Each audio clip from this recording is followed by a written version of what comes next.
Fui a comprar mi primer coche y cuando fui al banco me negaron el crédito. Resulta que mi hijastra había falsificado mis firmas para ser garante de un préstamo de 1.5 millones que ahora yo debería de pagar. La emoción me hervía por dentro. Después de años de esfuerzo y sacrificios, finalmente había llegado el día, iba a comprar mi primer coche nuevo. Entré al concesionario con una sonrisa que no podía ocultar. Había elegido el modelo, el color, y hasta imaginaba los viajes que haría. Todo estaba en orden, hasta que el vendedor me condujo a la oficina del banco para formalizar el crédito. Señor Santiago, hay un problema con su historial crediticio, dijo el agente bancario con voz seca. ¿Un problema? Eso no puede ser.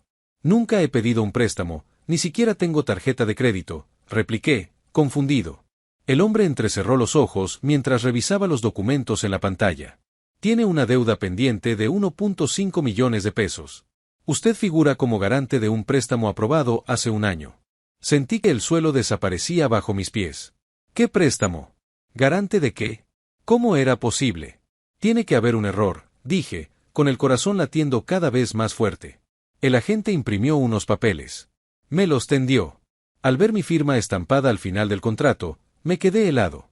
Era mi nombre. Mi rúbrica. Pero yo jamás había firmado nada de eso.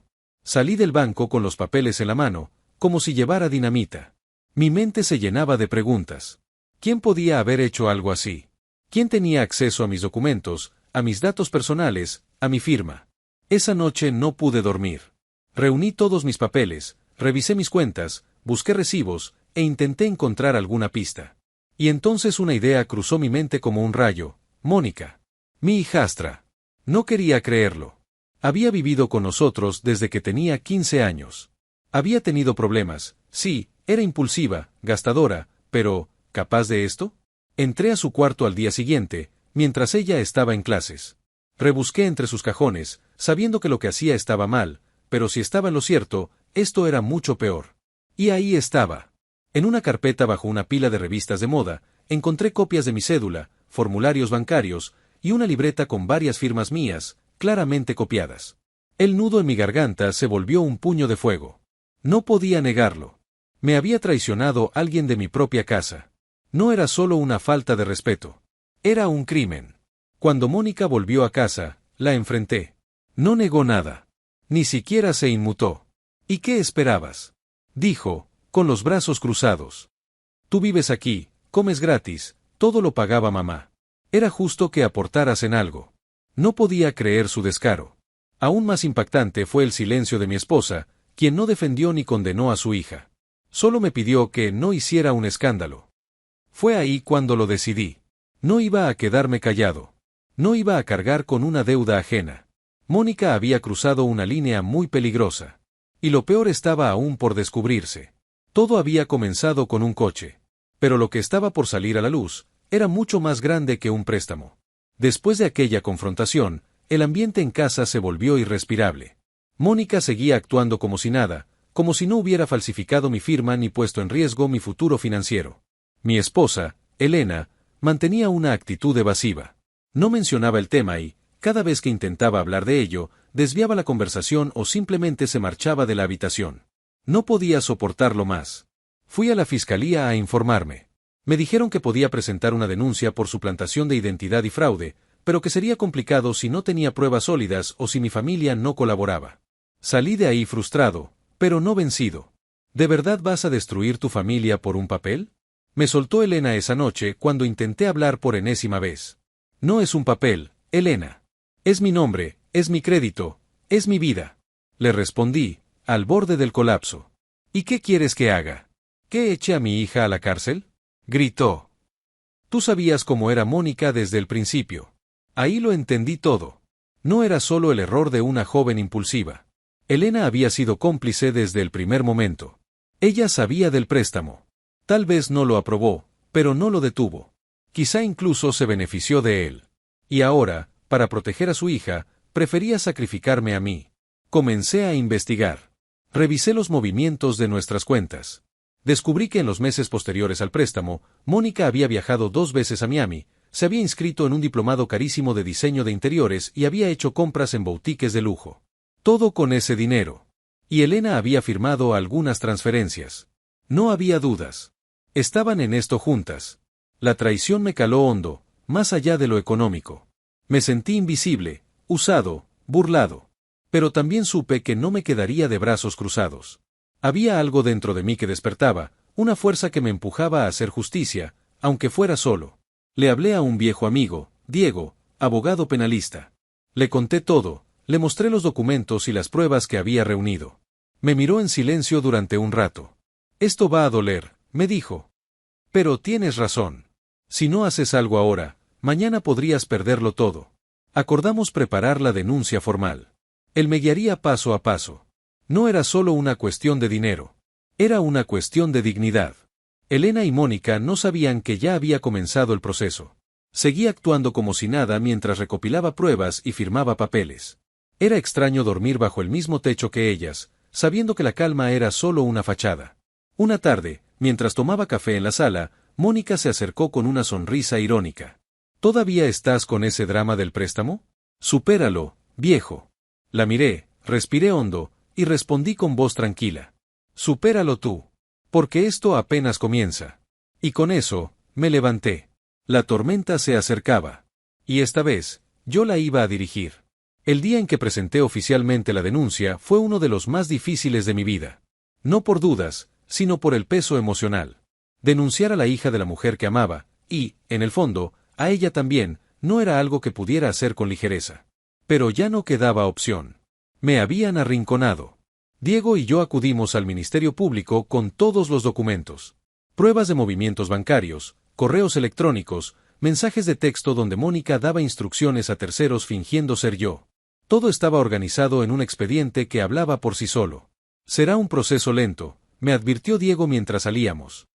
Pero este tipo de fraude no puede pasar por alto. La falsificación de firmas es un delito grave. Esa noche no dormí. Sentía un nudo en el pecho. Pero también una extraña paz. Al fin había tomado el control. La notificación judicial llegó 2 semanas después.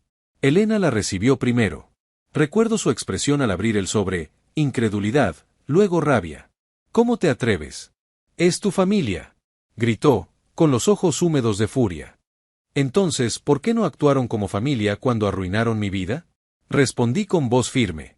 Mónica se encerró en su cuarto, pero el escándalo no tardó en explotar. La noticia se filtró a sus amigos, y las redes sociales comenzaron a hablar. La hija de la decoradora envuelta en escándalo financiero. Las miradas cambiaron. Ya no era solo una adolescente caprichosa, ahora era una acusada. Un día, me interceptó en la cocina. ¿Qué ganas con esto? ¿Arruinarme la vida? ¿Eso te hará sentir mejor? Lo que me arruinó fue tu egoísmo, Mónica. Esto es solo la consecuencia.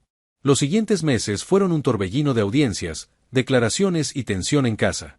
Elena dejó de hablarme. Me culpaba de todo, como si yo hubiera creado el problema. Se aferraba a la idea de que yo debía protegerlas, aunque fueran ellas las que me traicionaron. Pero algo inesperado ocurrió. La entidad bancaria, al revisar el caso, decidió presentar una querella paralela. Tenían pruebas de que Mónica había hecho lo mismo con otra persona. Yo no era su única víctima. Aquello fortaleció mi denuncia y aceleró el proceso. Mi abogado me llamó una mañana con voz más animada. Tenemos lo necesario para que el juez autorice un embargo preventivo. Vamos a congelar las cuentas de Mónica. Ya no podrá seguir gastando el dinero que robó. La noticia fue devastadora para ellas. Elena estalló. Mónica lloró como si la hubieran apuñalado. Pero no era crueldad, era justicia. Y yo, por primera vez en mucho tiempo, dormí tranquilo. El juicio aún estaba por comenzar, pero la guerra había cambiado de rumbo. Yo ya no era la víctima en silencio. Era un hombre que había decidido recuperar su nombre, su dignidad y su paz. Y aunque la casa aún estaba llena de tensión, ya no sentía miedo. Sentía propósito. Y sabía que estaba en el camino correcto. El día de la primera audiencia judicial fue como una función de teatro macabro, donde cada quien interpretaba su papel, pero las máscaras ya no ocultaban la verdad. Entré a la sala con el respaldo de mi abogado y la determinación en el pecho. A mi lado, Diego me lanzó una mirada que decía ya no hay marcha atrás. Del otro lado, Elena con el ceño fruncido y Mónica, vestida de forma impecable pero con los ojos bajos, sin el brillo desafiante de antes. El juez leyó los cargos con frialdad. Falsificación de documentos, uso de identidad ajena, fraude bancario. Mónica temblaba, mientras Elena no apartaba la vista de mí, como si aún esperara que me retractara, que dijera que todo había sido un malentendido. Pero no lo era. Era la consecuencia inevitable de sus actos. ¿Cómo se declara la acusada?, preguntó el juez. Inocente, murmuró Mónica, apenas audible. Diego y yo estábamos preparados. Habíamos reunido evidencias nuevas, una grabación de una llamada donde Mónica reconocía que había usado mis datos porque él nunca se entera de nada. Las pruebas eran irrefutables. Mientras avanzaba la audiencia, los rostros del jurado se endurecían. La jueza suspendió la sesión para revisar la documentación adicional. Al salir, los periodistas estaban en la puerta. La noticia ya era de dominio público. Hijastra de empresario enfrenta cargos por fraude millonario. Ese día, al regresar a casa, Elena me esperaba en la sala. Ya no gritaba. Su rostro era una mezcla de tristeza y resignación. ¿De verdad vas a seguir con esto? ¿Vas a verla ir a prisión? No lo decidí yo, Elena. Lo decidió ella el día que falsificó mi firma. Mónica, por su parte, dejó de actuar como víctima. Su actitud desafiante se fue diluyendo. Un día, después de una larga jornada en tribunales, la encontré en la cocina, con los ojos rojos. No pensé que esto se saliera de control, dijo, sin mirarme directamente. Eso es lo que pasa cuando se juega con la vida de otros, le respondí. La audiencia final se acercaba. Mi abogado estaba seguro de que el juez fallaría a nuestro favor. Y aunque me dolía lo que estaba pasando, sabía que la única forma de cortar el ciclo era llegar hasta el final. El día antes del fallo, recibí una carta. Era de Mónica. Me pedía perdón. No por arrepentimiento real, sino porque al fin entendía el daño que había causado. Decía que no sabía por qué lo hizo, que solo quería sentirse importante, que creyó que nunca la descubrirían. La dejé sobre la mesa, sin abrir del todo. Porque al final, las disculpas no cambian los hechos. Y yo había aprendido a no dejarme manipular por lágrimas tardías. La justicia tenía la última palabra, y estaba dispuesto a escucharla, fuera cual fuera el veredicto. Pero algo era seguro, ya no era el hombre que aceptaba todo en silencio. Ahora era alguien que sabía decir basta. El día del veredicto amaneció gris, como si el cielo intuyera el peso de lo que estaba por resolverse.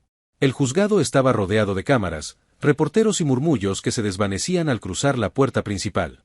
Caminé recto, sin bajar la mirada. A mi lado, Diego me dio una palmadita en el hombro. No hacía falta hablar, todo estaba dicho. Cuando el juez entró a la sala, el silencio fue tan denso que incluso el suspiro más leve parecía una alarma. Mónica estaba allí, con la cabeza gacha, la piel más pálida que nunca. Elena no vino. Tal vez por vergüenza, o porque sabía que ya no podía justificar lo que había tratado de encubrir. Tras revisar todas las pruebas, testimonios y documentación, dijo el juez con voz firme, este tribunal encuentra a Mónica Fernández culpable de los delitos de falsificación y fraude bancario. Hubo un murmullo ahogado en la sala.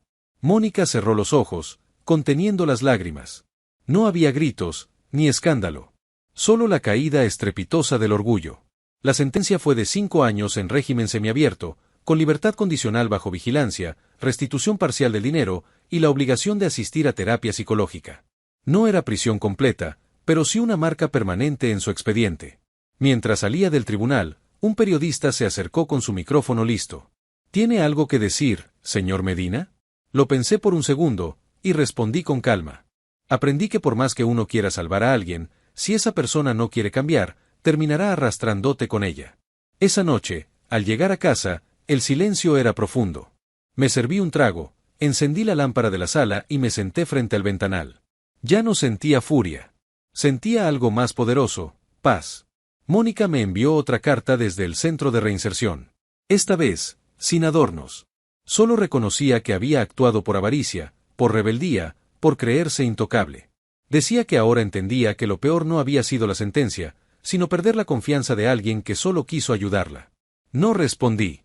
Porque a veces el perdón no se da con palabras, sino con acciones. Tiempo después, recibí una visita inesperada. Era Elena. Estaba demacrada, con el rostro envejecido por la culpa. Solo quería decirte, que lo lamento, dijo, con la voz rota. Nunca debí ponerte en esa situación. Fui una madre ciega y una esposa aún peor. Asentí, sin rencor. Había aprendido que el pasado no se puede cambiar, pero sí se puede decidir cómo uno avanza. Volví a mi rutina. Seguí trabajando, reconstruyendo mi nombre, mi paz, y poco a poco, mi vida. Porque a veces el precio de la redención no lo paga quien se equivoca, sino quien decide levantarse de entre los escombros sin convertirse en lo que juró nunca ser. A veces, la traición no llega de los extraños, sino de aquellos a quienes abrimos la puerta de nuestro hogar y del corazón. En esta historia, la confianza fue violentada, no por enemigos, sino por la familia que debió proteger, cuidar y agradecer. Lo más doloroso no fue el dinero perdido ni los papeles falsificados, sino darse cuenta de que para algunos, la lealtad tiene precio, y el respeto, fecha de vencimiento. Pero también aprendimos que la dignidad no se negocia, que el silencio no debe ser sinónimo de debilidad, y que el amor verdadero, ya sea de pareja, de padre, o de uno mismo, no se deja chantajear.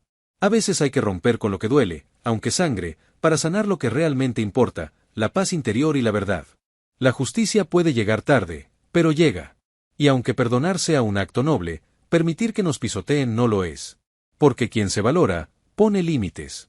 Y quien ama de verdad, no miente, no roba, y mucho menos destruye a quien le tendió la mano. Esta historia no trata solo de fraudes bancarios, sino de traiciones personales, de despertar emocional y de redención.